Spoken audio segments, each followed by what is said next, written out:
দীর্ঘ ২৫ বছর পর বাংলাদেশ ফুটবল ইউরোপের কোনো ফুটবল দেশের সাথে খেলতে নামবে আগামী ৫ জুন। যে দেশটার নাম সান মারিনো। হয়তো অনেকে এই নামটার সাথে পরিচিত না, কিন্তু ফিফা র্যাঙ্কিং এর সবচেয়ে তলানিতে যাদের অবস্থান, ২১১টি দেশ ফিফা র্যাঙ্কিংয়ের মধ্যে ২১১ নাম্বার সান মারিনো।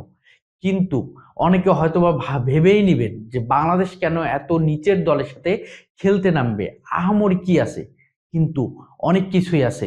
সান মারিনো যদি আমরা দেখি, ইউরোপের একটা ছোট্ট দেশ, যেখানে পুরো দেশটির চারপাশে ইতালি দ্বারা পরিবেষ্টিত, যে দেশটার জনসংখ্যা ৩০ থেকে ৩৫ হাজারের মতো, ফুটবল উন্মাদনা খুবই কম।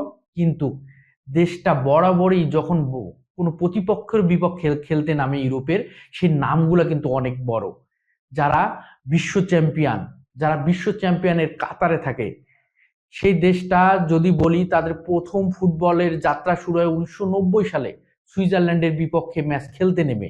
সেখান থেকে তাদের শুরু যাত্রা। তারপরে যদি আমরা দেখি, ইংল্যান্ড, নেদারল্যান্ড, ওয়েলস, তারপরে স্পেন, জার্মানির মতো বড় বড় দলের সাথে তারা কিন্তু সচরাচর ফুটবল খেলতে থাকে। যদিও ম্যাচের রেজাল্টগুলো তাদের পক্ষে আসে না, জয় পরাজয়ের পার্থক্যটা যদি করতে যায়, তাহলে কিন্তু তারা হয়তোবা ৫, ৬, ৭ বড় ব্যবধানে কিন্তু তারা পরাজিত হয়। কিন্তু তারা বড় বড় ফুটবল দেশের সাথে, বড় বড় ফুটবল তারকাদের সাথে খেলে অভ্যস্ত।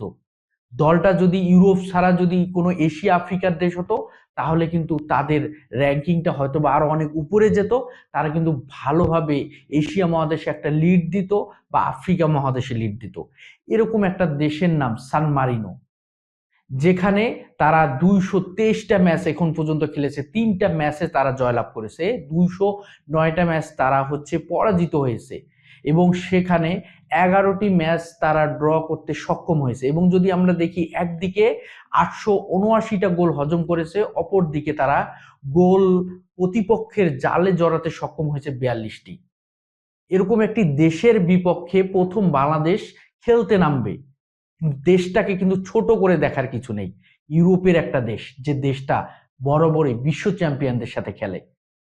এবং আমরা যদি দেখি, বাফুফে সেটা নিয়ে অনেক কিন্তু হাইলাইট করতেছে এবং অ্যানাউন্সমেন্টটা অনেক বড়ভাবে করতেছে, যে বাংলাদেশ ফুটবল দল প্রথমবারের মতো ইউরোপের কোনো দেশের সাথে খেলতে নামতেছে। যদিও তথ্যটি সঠিক নয়, বাংলাদেশ প্রথম ভারতের মাটিতে মিলেনিয়াম সুপার সকার কাপে প্রথম ইউরোপের দুটি দেশের মুখোমুখি হয়। সেখানে কিন্তু বাংলাদেশ ২-০ এবং ৪-১ ব্যবধানে পরাজিত হয়। একদিকে বসনিয়া অ্যান্ড হার্জেগোভিনিয়ার বিপক্ষে, অপরদিকে স্লোভিয়ার বিপক্ষে কিন্তু বাংলাদেশ পরাজিত হয়। এবং সেখানে কিন্তু বাংলাদেশ প্রথম ইউরোপের কোনো দেশের বিপক্ষে বাংলাদেশ ম্যাচ খেলে। তারপরে বাফুফে আরেকটা জিনিস বলার চেষ্টা করতেছে, বাংলাদেশ ইউরোপের মাটিতে প্রথম ফুটবল খেলতে নামবে। এই কথাটিও কিন্তু পুরোপুরি সত্য নয়। বাংলাদেশ ২০০০ সালে ইংল্যান্ডের মাটিতে লেস্টার সিটিতে, সেখানে বাংলাদেশ কিন্তু প্রথম ভারতের বিপক্ষে ম্যাচ খেলে। তো দুটি বিষয় কিন্তু বাংলাদেশ ইতিমধ্যেই তারা ইউরোপের মাটিতে ম্যাচ খেলেছে ২০০০ সালে, এবং ২০০১ সালে ভারতের মাটিতে বাংলাদেশ কিন্তু দুটি ইউরোপের দেশের সাথে ইতিমধ্যে ম্যাচ খেলেছে ২০০১ সালে।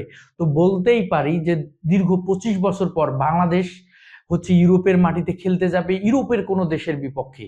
র্যাঙ্কিং এর বিচারে যদিও বাংলাদেশ ৩০ ধাপ উপরে, কিন্তু ছোট করে দেখার কোনো কিন্তু অপেক্ষা নেই। যদিও সান মারিনোর খেলোয়াড়রা কিন্তু প্রফেশনাল না, সেমি প্রফেশনাল, তারা বিভিন্ন পেশার সাথে জড়িত। তারা তার ফাঁকেই ফাঁকেই তারা ফুটবলটা খেলে থাকে। কিন্তু শক্তিমত্তার বিচারে এশিয়ার যে ফুটবলের যে মান, সে মানের দিক থেকে সান মারিনোর ফুটবলের মান কিন্তু অনেক উপরে।